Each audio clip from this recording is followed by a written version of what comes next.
Thanks for tuning in. I felt like doing one more of these updates today at least. Here is a very good map tool that I found that signifies like border changes and different security points and all that's been going on. And you can see here, here's the Luhansk and Donetsk, here's Crimea, here's how far north they've gotten from Crimea, which means they're roughly along the river of Kherson. They're probably sneaking across here to start to encircle Kherson, but it looks like they're trying to maintain unit cohesion and not rely on small unit tactics, which means they probably don't believe that their units have a high enough battlefield morale to actually fight in individual small units. Here you can see that according to this map, they haven't yet taken Kharkiv. There is some amount of fighting here, but based on the reports, they have not yet taken Kharkiv. They are approaching this city of Okhturka from the east, and they have encircled this. There's urban fighting in Sumy, as you can see from Twitter, I'll show you soon, but keep in mind that due to the fact that Twitter is Twitter, there will be images that are likely to be upsetting, and there's in fact a fairly high probability that the video on my channel will get blocked, but you might as well. I'm also thinking of making some kind of security commitment towards Ukraine in terms of my little foreign expeditionary force, but I'm undecided at the moment. I still do not completely understand both sides' motives to such a level where I would feel comfortable in engaging them.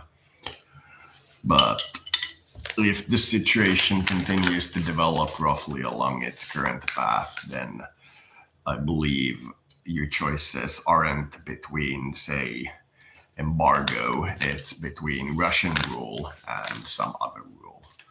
And we've been over this before. As much as I hate the US controlling the planet, I'd prefer to be under US rule than Russian rule or Chinese rule.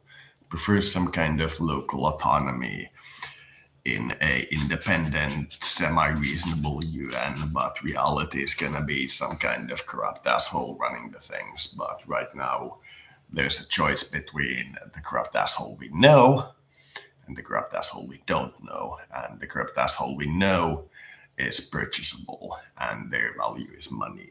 So if you wish to influence things, you can just get money and influence them. But on the other hand, that is not as certain, but time will tell.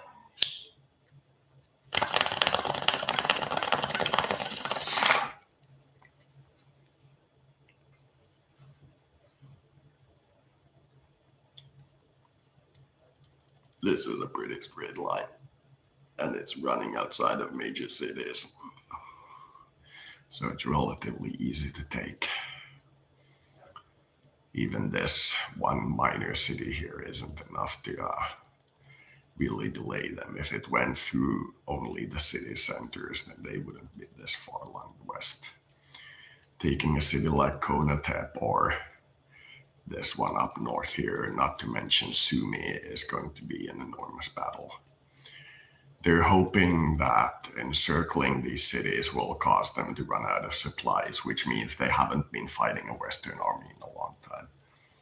That might work when you're fighting a population that subsists hand to mouth, but not a population which has access to preemptive food stores. And this crisis has been building long enough that most people have enough food to last for weeks or months.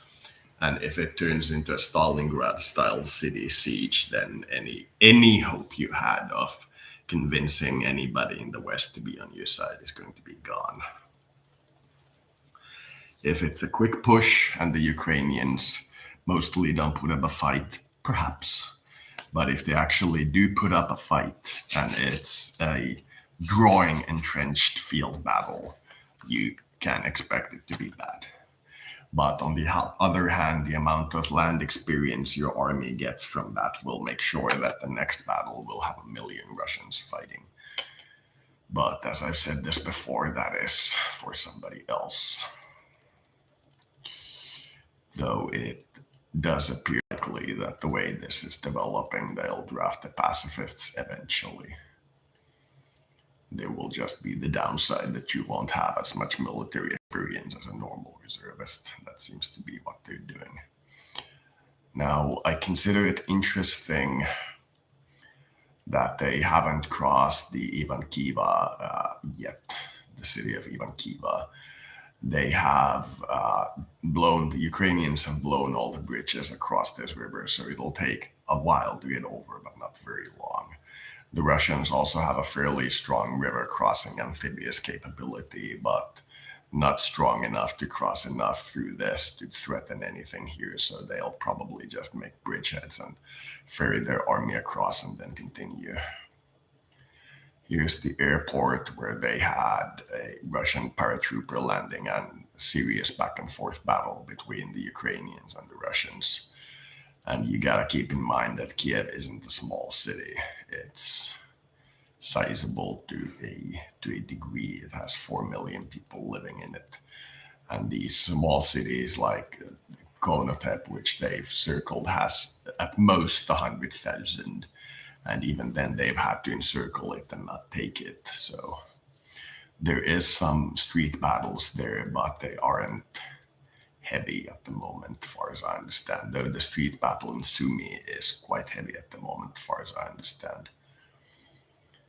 So keep in mind that because this is Twitter, you might see all kinds of stuff that you ought to not want to see. But so content advisory, try to not get your panties in a bunch. Air raid warnings in Liev.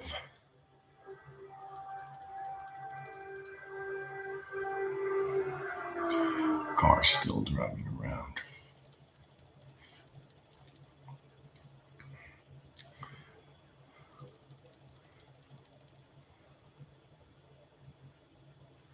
And this